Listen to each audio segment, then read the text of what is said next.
नमस्कार माझे मित्र-मैत्रिणी, तुमचं स्वागत आहे नर्सिंग ऑफिसर आरती या यूट्यूब चॅनलवरती. तर आज आपण एक नवीन व्हॅकन्सी बघणार आहे. टाटा मेमोरियल हॉस्पिटल याची व्हॅकन्सी निघाली, म्हणजे TMHची व्हॅकन्सी निघालेली आहे. ह्या ठिकाणी HRD डिपार्टमेंटची व्हॅकन्सी. डेट रिलीज झालेली आहे 27/7/2026ला रिलीज झालेली डेट याच्यामध्ये. यामध्ये वॉक इन इंटरव्ह्यू आहे. याच्यामध्ये 10/8/2026ला वॉक इन इंटरव्ह्यू ठेवले त्यांनी. 9:30 ते 10:30 पर्यंत यांचा टायमिंग आहे वॉक इन इंटरव्ह्यूचा. तर याच्यामध्ये नाही का आता या ठिकाणी सांगण्यात आलेलं आहे की only females nurses candidate apply करू शकता याच्यामध्ये, कारण की ह्याच्यामध्ये एक प्रोजेक्ट नर्स म्हणून पाहिजे त्यांना या ठिकाणी. त्याच्यामध्ये नाही का हे कॉन्ट्रॅक्ट बेसवरती आहे, परमनंट जागा नाही, ही टेम्पररी बेसमध्ये आहे. याच्यामध्ये त्यांनी वेन्यू सांगितलेला आहे, म्हणजे कोणत्या ठिकाणी आहे ते तुम्हाला त्यांनी सांगितलेलं आहे ॲड्रेस. या ठिकाणी हे ॲड्रेस आहे त्यांचा.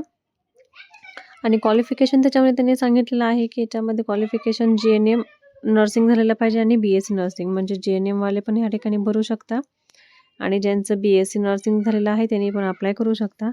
ह्या ठिकाणी असं सांगण्यात आलेलं आहे. एक्सपिरियन्सचं याच्यामध्ये नाही का रिक्वायरमेंट काही सांगितलं नाही, एक्सपिरियन्स पाहिजे का नाही म्हणून. त्यानंतर नाही का ह्यांनी सांगितलेलं आहे फॉर फ्रेशर कॅन अप्लाय, म्हणजे फ्रेशरसुद्धा याच्यामध्ये अप्लाय करू शकतात. GNM वाल्यांना पेमेंट आहे या ठिकाणी 33,000 आणि BSc वाल्यांना आहे या ठिकाणी पेमेंट 35,000 असा पेमेंट पडणार आहे.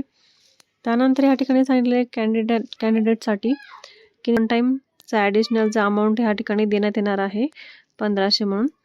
तर ह्याच्यामध्ये नाही का त्यांचं 4 इयरचा एक्सपिरियन्स पाहिजे असं सांगण्यात आलेलं आहे. आणि ह्या ठिकाणी एज लिमिटेशन सांगितलेले आहे 40 वर्षाच्या आतमध्ये, म्हणजे 40 वर्षाचं ज्यांचं वय आहे 40पर्यंत ते सगळे अप्लाय करू शकते या ठिकाणी.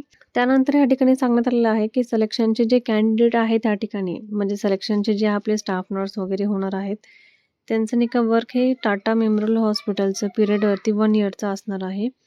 त्यामध्ये त्यांना नाही का PGचे स्टुडंट भेटणार आहेत आणि स्कॉलरशिप कॅन अप्लाय पण सांगितलेलं आहे ठिकाणी. त्यानंतर तुमचे जर काही सर्टिफिकेट असेल, इंटरव्ह्यूमध्ये आपल्याला ते सगळे ओरिजिनल सर्टिफिकेट मागणार आहे व्हेरिफिकेशनसाठी. तर आपल्या त्या ठिकाणी इंटरव्ह्यूला बायोडाटा पाहिजे, आपल्या त्या ठिकाणी अटेस्टेड एक कॉपी पाहिजे आपल्याला, झेरॉक्सचा सेट करून ठेवायचा आहे.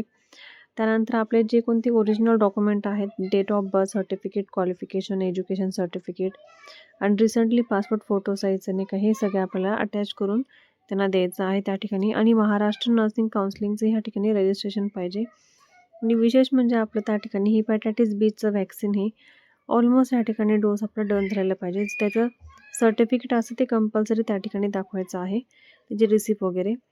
त्यानंतर ते आपल्याला नाही का त्या ठिकाणी एक MCQचं आपल्याला टेस्ट होणार आहेत, काही कंडक्ट केलेलं आहे MCQची टेस्ट. त्या ठिकाणी जर आपण एलिजिबल झालो तर ते नाही का शॉर्टलिस्टमध्ये आपल्या इंटरव्ह्यूचं ठेवणार आहेत त्या ठिकाणी. आणि आपलं हे नाही का अशा पद्धतीने ते आपले इंटरव्ह्यू घेणार आहेत. तर ही आपली आजची व्हॅकन्सी होती टाटा मेमोरियल हॉस्पिटलची.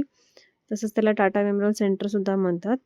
ह्याच्यामध्ये वॉक इन इंटरव्ह्यू सांगितलेला आहे 10/8/2026 तारीख दिलेली, ही फिक्स डेट आहे. 9:30 ते 10:30 पर्यंत तुम्ही हे अप्लाय करू शकता. तर काही क्वेरी असेल तर कमेंट बॉक्स सेक्शनमध्ये टाकून द्या, मी रिप्लाय देईल. असेच व्हिडिओ बघण्यासाठी आपल्या यूट्यूब चॅनलला फॉलो करा, सबस्क्राईब करा, लाईक करा आणि शेअर करा. धन्यवाद.